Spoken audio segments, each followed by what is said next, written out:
I wanted to take a shot at answering Walt's question using some tools I've been developing for the game, and hopefully bring together some of the comments that have been posted already, as well as give a more maybe graphical and video presentation. So what I did is I created the fighter comparison test in the referee app I've been working on, and then I'm going to show how those turns look, and also give you some idea about a way to approach thinking about what to do, because when you first start playing the game, it's really overwhelming, all the different choices you have. But if you think about it a little bit differently, your choices become easier to make. And that's kind of what I want to go through as I go through the individual turns. So without any more to that, I'm going to go ahead and go into some of the turns. And I'm going to close a couple of things here just because I have a lot of crap from other games. But I created the fighter comparison test game in the referee app, and I entered about 6 turns for the Zero and the Warhawk. And I'm just going to go through those. So the first one to move is the Zero. So I'm just going to go to that one. The Zero starts out in hex 3023, facing east at an altitude of 5 and a speed of 4.5, already in a right bank. And it's going to, based upon the ADC for the A6M2, which I'll bring up really quickly, it's going to decelerate or earn deceleration points based upon the turns that it does. And it's going to have minimum speed requirements in the altitude band and flight point requirements that have to be spent before the facing can occur. It can take a maximum of 8 power at speed 4.5, which you get off the ADC. It requires, well, this stuff doesn't really matter at this point. So when you're doing a turn, the 2 biggest things you start out deciding are what's your throttle and how are you going to change the pitch, which is your the direction of the nose. In this example, we're not messing with that, which is a good thing, because this application here is only written for Tiger Wings and Buffalo Wings at the moment. So while the turning rules are mostly the same when you're talking about horizontal movement, this gets way more complicated in the Whistling Death version, and I frankly haven't written that part yet. So the directions say we want to turn at the maximum available rate. At the speed of 4.5, our maximum available rate would be ET, but the directions say don't to use emergency turns, to stay with brake turns. So we do a brake turn, we move forward 1 hex, do a brake turn at the start of it, and at the end of it we're going to turn right 30. And we're going to do that 4 times with the 4 flight points we have. Note that with the speed of 4.5, we get 4 flight points. When you come down to the end, this is what your end line looks like. It's where you end up. I'm going to move 1 to 3024, then go right to southeast. I'm going to go 1 more to 2924, 3025, right 30 again. You can pause and go through this at your leisure. Down here is the description, move description that you would typically see when someone's doing a play-by-email game.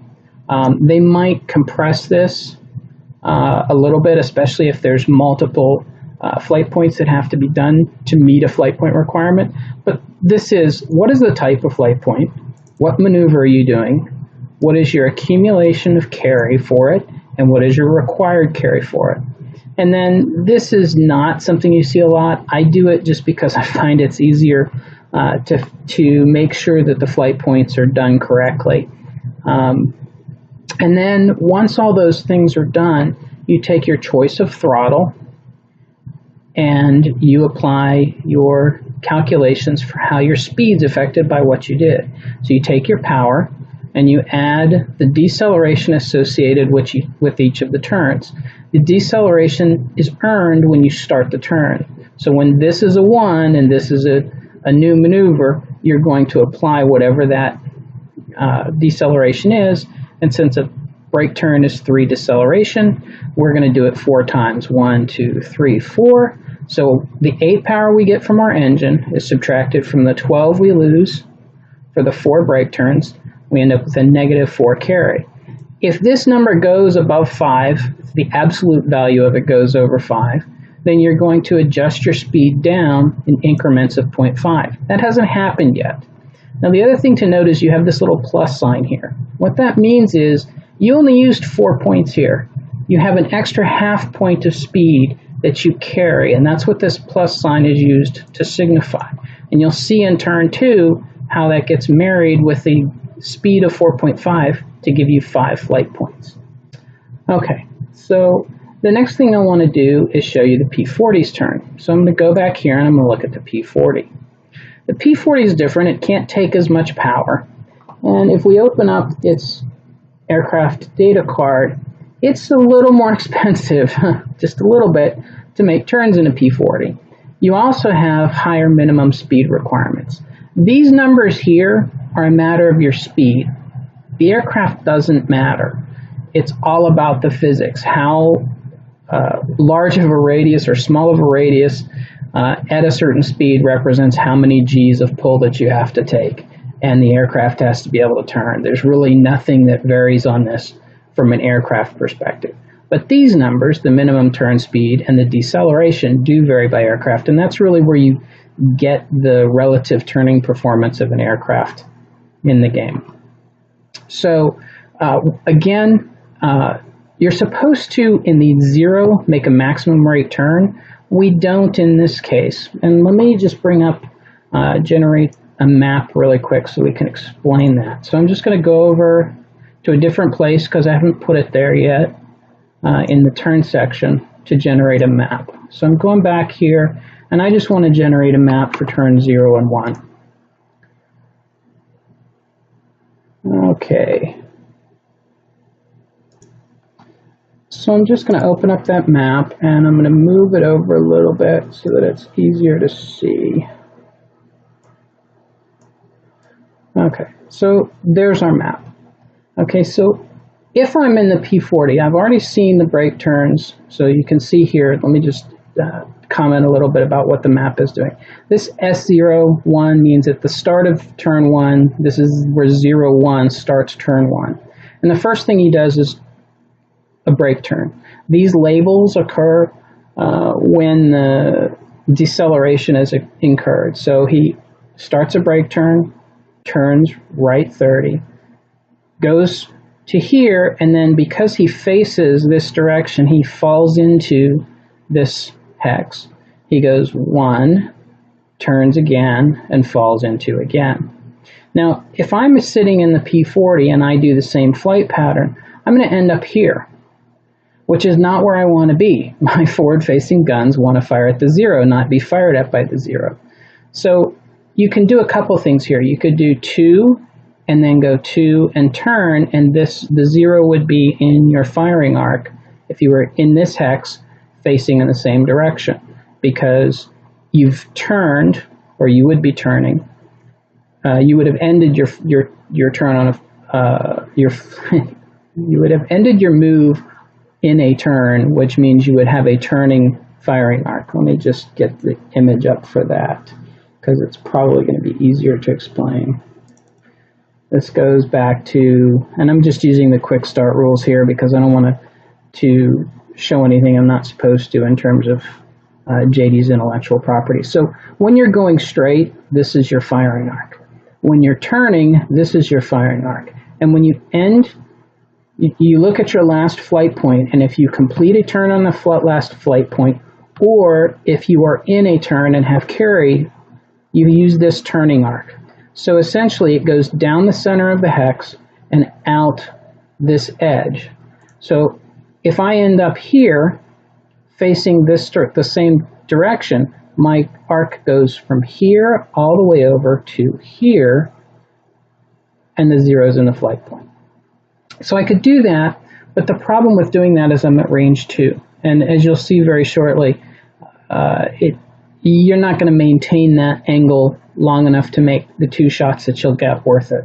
So generally speaking, you can solve the P-40's situation here 2 different ways. I've chosen to make a brake turn followed by a hard turn to get it to 0. And so let me just go back to this guy. And let's go look at the P40's turn again. So what you see here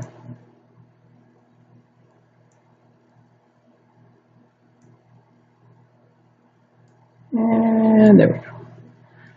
What you see here is the P40's turn. Again, brake turn, hard turn right, and I start another hard turn right here. Okay? Again, you incur deceleration when the turn starts. So we've incurred 5 for the first brake turn, and then 4 for each of the 2 hard turns that I start in this turn. I get 7 power from my engine, and 7 minus 13, which is what 5 plus 4 plus 4 add up to, I get -6. Now, because I'm above 5 absolute, that turns into a 0.5 speed loss and -1 carry. I take my speed from up here, which is 4.5, and now I'm at speed 4.0, and I have -1 carry. Now, the other thing is you may have been confused about what carry means. I've started a hard turn in this turn. I don't have to finish it in this turn. This 1 HTR means I've accumulated 1 flight point towards a hard turn to the right. Okay, so we've seen turn 1. What I'm going to do now is show you turn 2, and we'll generate another map. So fighter comparison test, generate it, and I just want to show. So if I were to do maintain the list of put 0 to 2, it would give me both turns of what I call contrails, which is the flight path of the aircraft. And I'll do one at the end that shows that, but it gets to be really messy really quickly, especially with lots of aircraft. So I only do it generally for a single turn. So I generated my new map, and here we go. So now keep in mind, actually let me just do this.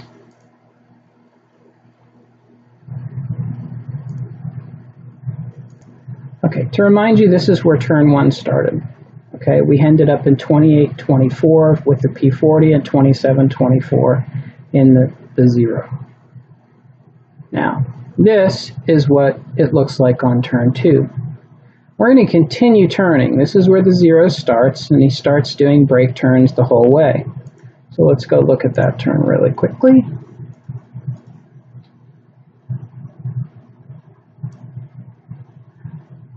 This is turn 2 for the 0. So turn 2 for the 0 starts here. Again, he only needs a 3.5 to do a brake turn. He's got speed 4.5 plus. 4.5 for this turn with that plus means we get 5 flight points. Now, you'll also note that this extra half point doesn't get carried here. We married it with the one we had last turn, and it doesn't come down here to the ending speed. We take our full military power. We're not dealing with climbs or dives at this point because it's a simple turning example. And we're brake turning at our maximum rate per the instructions. So we only need to do 1 flight point for a brake turn. So we do 1 brake turn, 1 brake turn, and we're going to turn at each of these. That is this red path here. As you can see, we end up in 28-21 headed north. Our altitude remains the same, and our speed is down to 3.5. And the reason is we've taken our 8 power, which is our maximum from the engine, and then we've got 4 carried over from last turn. Remember, we didn't actually lose speed, but that's where this carry comes in. You take this 4 carry, and then you add 1, 2, 3, 4, 5 brake turns. 1, 2, 3, 4, 5 brake turns at 3 decel apiece, and that gives you 19 for your total decel, 8 for your accel, and that gives you a negative 11, which turns into -1 speed and -1 carry. So we take our speed of 4.5, subtract 1 to get 3.5, and this is our ending line right here. It's the same information you see here, but this is what I would copy and paste into a turn. Okay, so let's look at the P40's turn 2.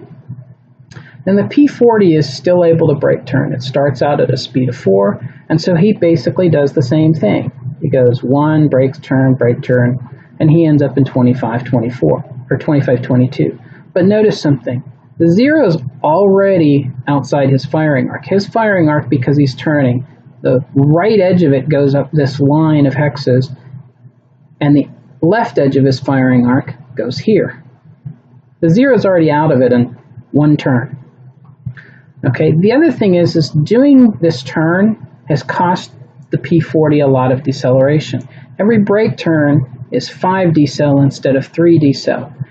The 5 turns that the 0 did had the same amount of deceleration as 3 turns that the P40 did.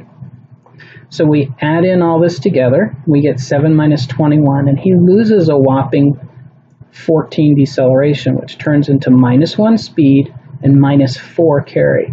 Now he's going at 3.0 instead of 4.0.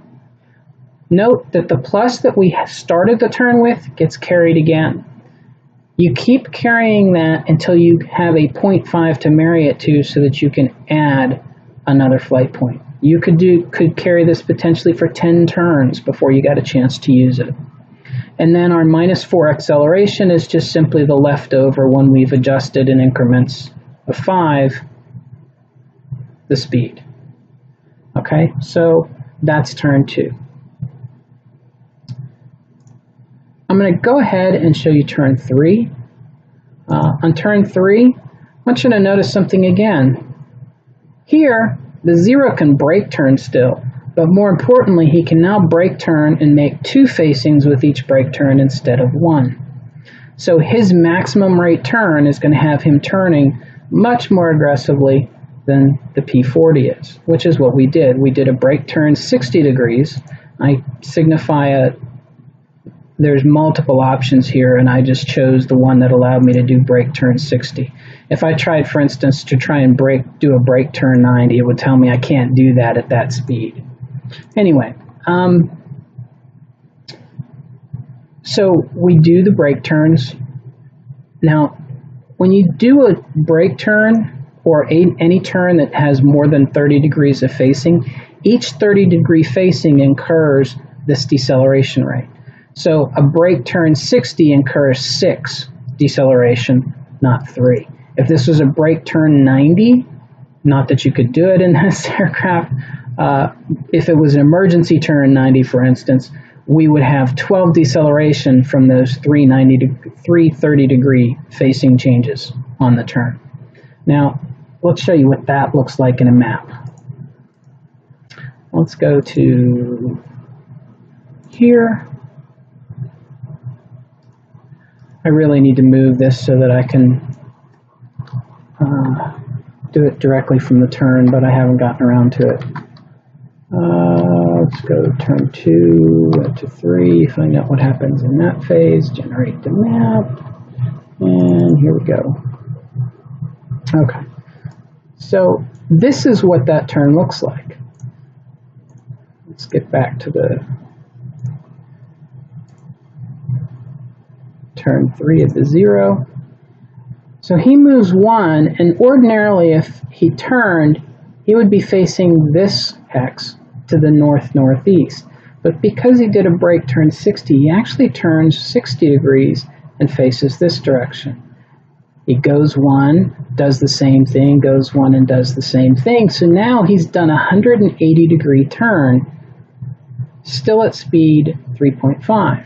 Now that's going to be pretty hefty deceleration, which you see here. We take the 1 acceleration, negative 1 acceleration, and subtract it here. And then we have the 18, which is 6 facings from 3 60-degree turns for a total of 18. So 19 is our deceleration, 8 is our acceleration from power, and we end up with -1 speed and -1 carry. So our speed has dropped down to 2.5, and we have -1 carry. But next turn, because we only used 3 flight points, we carry this extra half point, and our 2.5 plus speed will actually give us 3 hexes to move again. Okay, let's go take a quick look and contrast that to the P40. P40 on turn 3. The P40 is now at speed 3.0, and he's lost a lot of turning ability. Not only can he not brake turn anymore, he can't even do a hard turn anymore, and he's down to tight turns. So he has to move 2 hexes before he can turn. So he does that because, as the scenario says, you keep turning at the maximum rate possible just for comparison. So he does 2 flight points in the horizontal to do a tight turn and turn right, and then he starts another one. It's important to remember that when you start is when you count the deceleration. So he takes his 7 power, he has 4 carry, -4 carry. If this were a plus, it would go over here, and this would be 11 -6, not 7 -10. Okay, and then he has 2 separate tight turns, the one he starts in this flight point and the one he starts in this flight point. So we get -3 carry, so he's actually improved his XL carry. His speed hasn't changed, he's still carrying the flight point, the half flight point, but his acceleration has actually improved just a little bit to -3 from -4. It's pretty much the fastest turn, the turn rate he can maintain in the horizontal.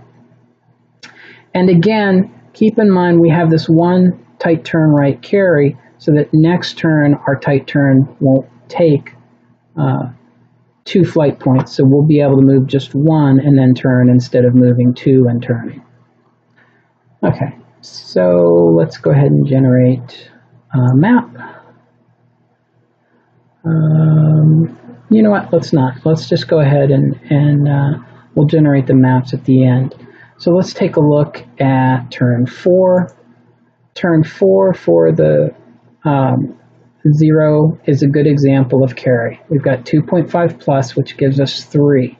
Our speed's not going to change based upon what we do in this turn, but now our speed is 2.5, so next turn we will only actually be able to move 2 hexes. So I do a tight turn right, because I'm allowed to do that at speed 2.5, still with the 0, which is a 1 flight point requirement. So I'm just going to basically go 1, 1, 1. And I'm going to end up here in 2621 facing west. My speed, I will have spent 6 acceleration to make 3 turns, and my 1 carry will be added in to make a total of 7. I have 8 power, so I actually am gaining speed while turning 3 facings compared to this P40's 2 facings. Okay? And then let's look at turn 5. We said we ended up in 2521 or 2621. Which one was it? 2621. Okay, so we're only going to go 2, but we can continue to tight turn. So we can go 1 and turn, 1 and turn, and we're going to end up in 2719 facing to the north-northwest. But now our speed's increased. Our 8 power subtracted from, our 8 power plus, now this acceleration number is positive, so we now have 9.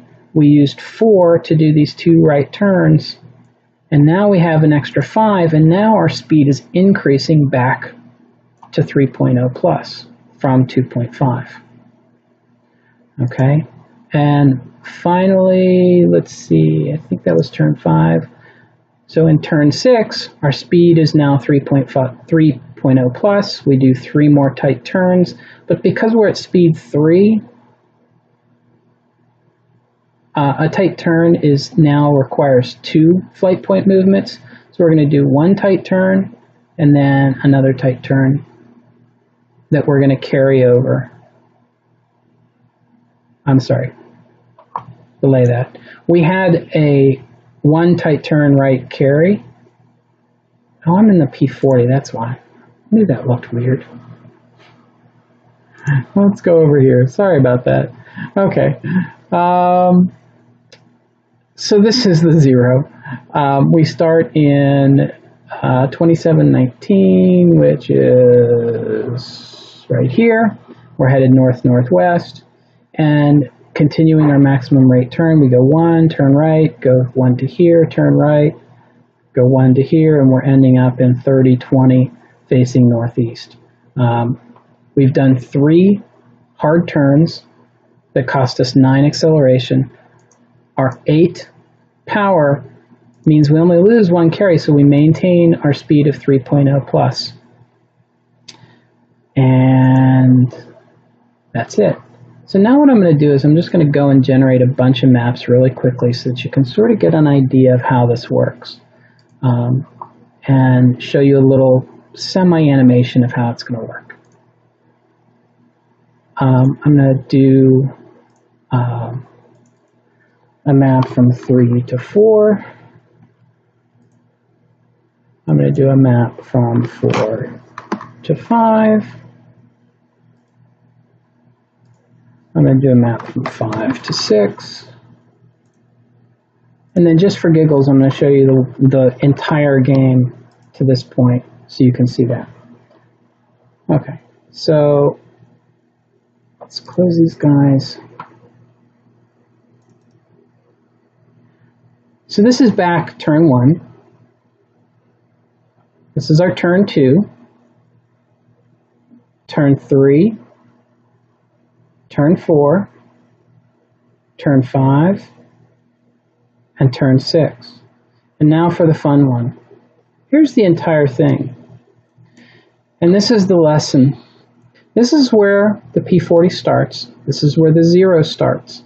And you'll notice something interesting. The 0 turns a full 360 degrees inside of the P40 in about 24 seconds. So that's where you get the moral of your story. I hope that this was helpful. I hope it was interesting.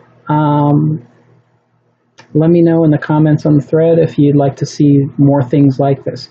Now, I may not have mentioned this earlier. I can't remember now whether I did or not, but this only works right now for Tiger Wings rules, and because of that, there may be some variations in the maneuver information between this and Whistling Death or 3rd edition rules, and certainly if you start getting into vertical maneuvering and transitions and some of the other stuff, it's going to be less helpful. But I thought that this might be an interesting presentation, and it only took me about 30 minutes to do, so hopefully that helped.